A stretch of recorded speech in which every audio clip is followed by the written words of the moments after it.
Chapitre 11. Qui ne serait séduit par une vallée sentant tour à tour le safran, le curry et 1000 autres parfums, cardamome, cannelle, curcuma, girofle, aneth. Qui ne s'émerveillerait devant ces arbres dont les racines remontent vers le ciel et dont la feuillée ombrage une surface vaste comme un demi-terrain de football? Qui ne sourirait devant ces éléphants utilisés comme des tracteurs et ne tremblerait en voyant des fakirs danser tantôt sur des tessons de bouteilles et tantôt sur de la braise ardente?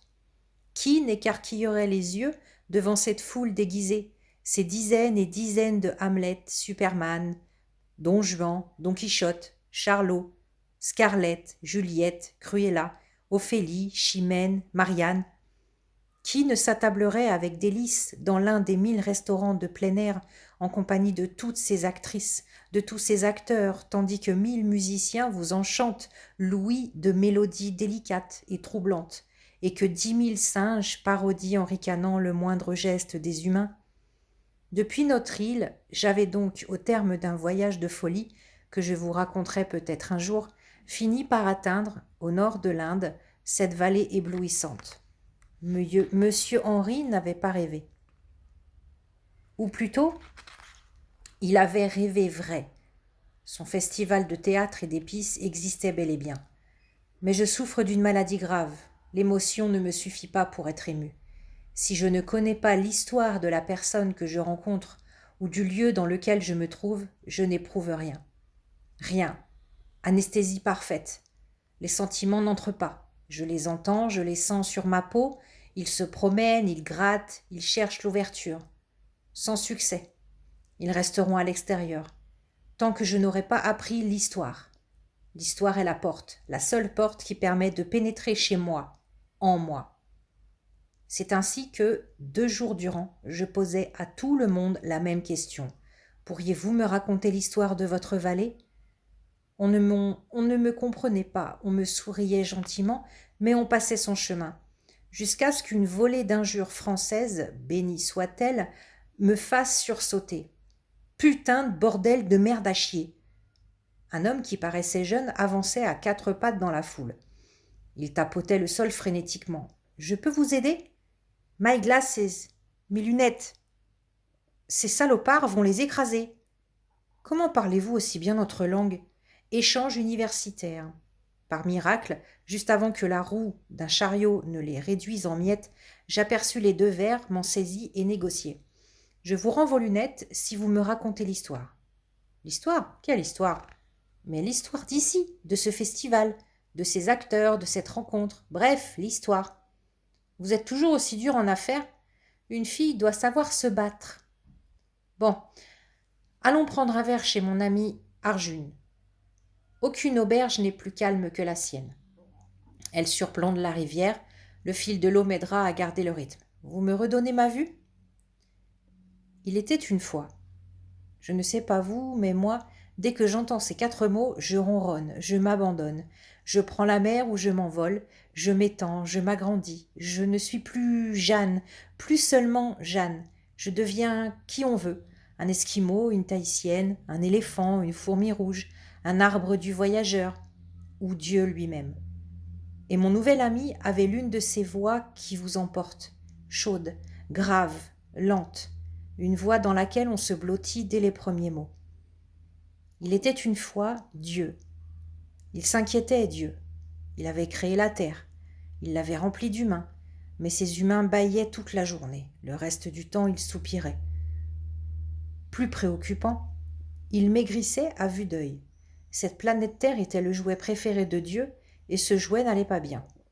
Il fallait intervenir. Lorsqu'un homme mourut, Dieu le fit venir près de lui au ciel et le questionna. « Que se passe-t-il là-dessous ? Qu'arrive-t-il donc à la terre ? Quelle maladie vous frappe ? » Seigneur Tout-Puissant, je vais être franc, on s'ennuie. On s'ennuie tellement que beaucoup d'entre nous n'ont plus envie de vivre. Vous êtes des enfants gâtés. Terrible fut la colère de Dieu. Les nuages s'en souviennent. Les postillons divins traversèrent le ciel aussi brûlant que les pierres de lave crachées par un volcan. Mais La nuit venue, à l'heure où surgissent les doutes, il s'interrogea. Pourquoi cet ennui? Qu'ai-je manqué dans ma création? Dieu résolut d'aller y voir de plus près. Il se déguisa en mortel et descendit sur terre, dans notre vallée même. Pourquoi notre vallée? Parce que toutes celles qu'il avait inventées, c'était notre vallée la favorite. On lui servit une bouillie gluante et blanche dont il se régala. On l'informa qu'il s'agissait de riz. Décidément, marmonna-t-il dans sa barbe, ces humains sont bien difficiles. Comment peut-on s'ennuyer dans un endroit où l'on mange si bien? Le soir, on lui présentait de nouveau du riz, et rien que du riz, puisque c'était la seule nourriture de la région. Le lendemain, toujours du riz.